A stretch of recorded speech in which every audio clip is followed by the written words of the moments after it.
ये कहते हैं कि सिस्टम की मार ने उसे अपराधी बना दिया। जैसे एक पिक्चर आई थी मिर्जापुर, उसमें एक डायलॉग है कि शुरू मजबूरी में किए थे, बाद में मजा आने लगा। क्या ये डायलॉग श्री प्रकाश शुक्ला पर सटीक बैठता है? बिल्कुल सटीक बैठता है, 100% सटीक बैठता है। शुरू जब भी किया उसने मजबूरी में किया।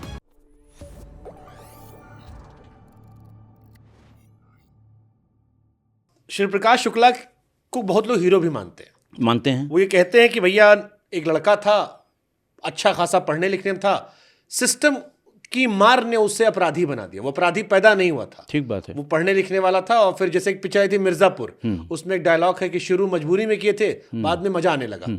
क्या ये डायलॉग श्री प्रकाश शुक्ला पर सटीक बैठता है? बिल्कुल सटीक बैठता है, 100% सटीक बैठता है कि शुरू मजबूरी में किए। देखिए, शुरू जब भी किया उसने मजबूरी में किया, लेकिन उसके बाद जिसको कहते हैं मुंह में खून लगना, शुरुआत उसने की। देखिए किस तरह सिस्टमेटिकली उसने अपने लिए एक नया एम्पायर खड़ा करने की कोशिश की।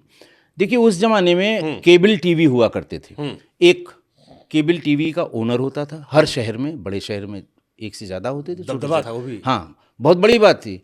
किसी को अगर अपना चैनल चलवाना है तो जब तक आप उनको पैसा नहीं देंगे, वो आपका चैनल चाहे जितना बड़ा चैनल हो, न्यूज़ चैनल, वो लगेगा नहीं, वो नंबर 1 पे नहीं आएगा, 50 पे आएगा, आप ढूंढते रह जाएंगे। इतना दबदबा था। अच्छा साहब, उन्होंने कनेक्शन बांट दिए, झोपड़पट्टी भी बांट दिए, बहुत ख़राब जगह जहाँ अच्छे लोग नहीं रहते वहाँ भी बांट दिए।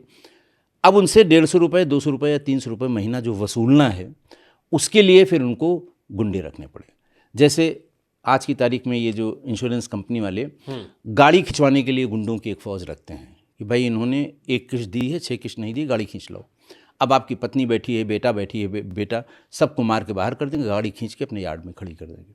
ठीक उसी तरह से ये पैसा वसूलने के लिए, ये जो केबल वाले थे, इनसे पैसा वसूलने के लिए लोकल गुंडे तैयार किए गए। ये गोरखपुर की बात है कि साहब इस मोहल्ले का तुम कलेक्ट करोगे, इस मोहल्ले का तुम करोगे, इस मोहल्ले का तुम करोगे, और जितना कलेक्ट करके लाओगे उसका 25% या 20% तुम्हारा।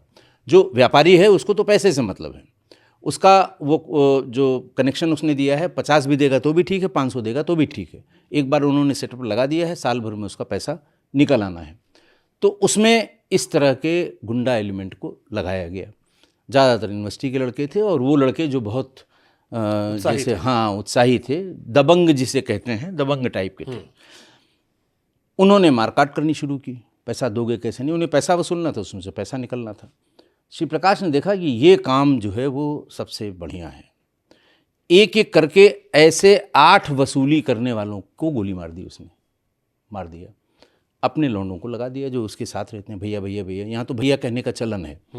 जो भी बड़ा है दबंग, भैया भैया, तो भैया भैया वो वाला हमको दे दो, वो वाला हमको दे दो। और उसकी छवि ऐसी बन गई कि अगर किसी को कोई कॉन्ट्रैक्ट गोरखपुर में लेना है या देना है तो बिना श्री प्रकाश के नहीं हो सकता। क्योंकि देखिए पूरा का पूरा केबल का व्यवसाय उसने एक बार में कब्जा कर लिया, वो भी 6-8 महीने में 8 बड़े मर्डर किए उसने। तो ये आप भी जानते होंगे, शुरुआत में आपके यहाँ भी केबल लगा होगा, हमारे यहाँ भी लगा था केबल। और वो हर महीने वो आ जाता था कि भैया 150 रुपये हुआ या 200 रुपये जो भी। हमने भी दिया है, सब जगह दिया था। ये तो भला वो DTH का कि उसके आने के बाद से ये गांव-गांव की घर-घर की गुंडई खत्म हो गई। नहीं तो ऐसे रौब से कहते थे भाई हम 3 बार आ चुके हैं, पैसा दे दीजिए। ये था आलम उस समय। तो ये जो सिस्टमेटिक वो हुआ गुंडई का, जैसे उसका आगाज था गुंडई ये उसकी गुंडई का। अच्छा, इससे पहले जो एक कहानी आती है कि उसकी बहन जा रही थी, वीरेंद्र शाही किसी आदमी ने छेड़ दिया था, फिर इसने मार दिया, वो मर गए गलती से, वो सच्ची है, वो भी फर्जी कहानी है? देखिए कहानी तो उसमें एक मर्डर तो तब हुआ था, इसने किया था कि नहीं किया था, लेकिन ये इस घटना के बाद जब पुलिस इसे ढूंढने लगी तो ये थाईलैंड भाग गया, बैंकॉक भाग गया।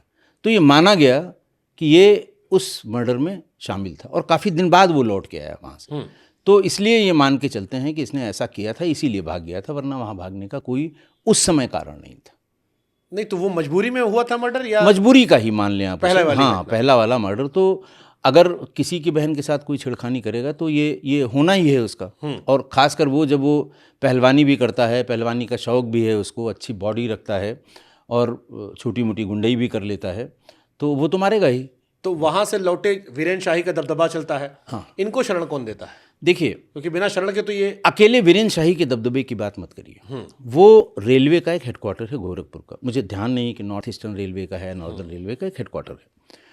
उसका catchment area part of Bihar और उत्तर प्रदेश का वो पार्ट है। उस जमाने में भी टेंडर ऑनलाइन नहीं हुआ करते थे, पेपर टेंडर होते थे। सूरज भान सिंह। तो पेपर टेंडर, आपको टेंडर का फॉर्म ले जाना है। एक